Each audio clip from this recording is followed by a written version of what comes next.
Hello! Today I have another episode for you of Quattro Minuti con Casanova. I am behind the church of Santi Giovanni e Paolo. The street is now called, I'm going to read it because it's long, Calle Luigi Torelli della Cavallerizza. Now in the 18th century when Casanova lived here, I'll tell you that story in a moment, the street had a different name. I believe it was Della Garna, which meant the place where the refuse ran.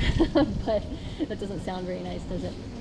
And then later, basically all the houses that were here were knocked down and a riding school was built. So the current name refers to that riding school that was here. So imagine the horses, you know, tromping up and down and soldiers studying how to ride their horses. Hard to imagine in Venice. But in the 18th century, Casanova rented rooms from the Widow Pozzo and lived here. This was before he was arrested. So let me tell you what led up to that story. Casanova first rented the rooms and then met the widow's daughter. Her name was Anna. And Anna was under the care of a Dr. Gianno Righelini, who was a friend of Casanova's. So this Righelini introduced Casanova to Anna, and Casanova said she looked like a statue of wax. She was very pale, kind of without much energy, and Righelini explained that to treat her for this malady, he was bleeding her, you know, how they would do that back then. And he had bled her something like 100 times. Clearly, as we know today, this would make her less vivacious and really sap her energy. So Casanova took a look at her and said, you know, I think she would be healthier and feel better if she had dancing lessons. So stop bleeding her, and I'm going to give her dancing lessons. And apparently it worked very well. She became lively. Casanova was starting to fall in love with her. In fact, he had taken one look at her when Righelini was going to bleed her, and she had kind of loosened her bodice, and the eyes popped out of his head. So he was quite smitten with her and was pursuing her.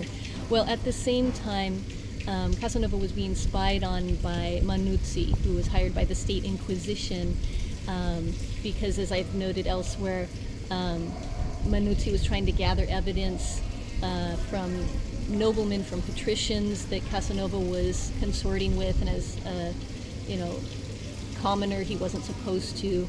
And Casanova sort of befriended Minuti, not knowing, of course, that he was a spy, and invited Minuti to his rooms here.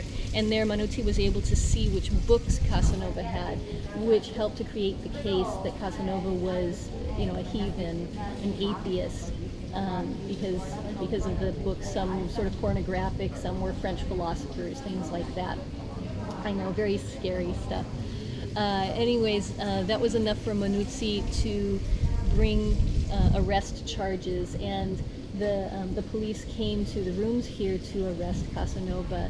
So here's a line from the notes Minuti wrote, which we have, they're all in the state archives. Minuti wrote, "The tribunal," meaning the state inquisition, "having taken cognizance of the grave faults committed by G. Casanova, primarily in public outrages against the holy religion, their excellencies have caused him to be arrested and imprisoned." And this led to his imprisonment under the leads, which is another very long story I won't tell here. But let me give you a quick look at this street, a little bit further view.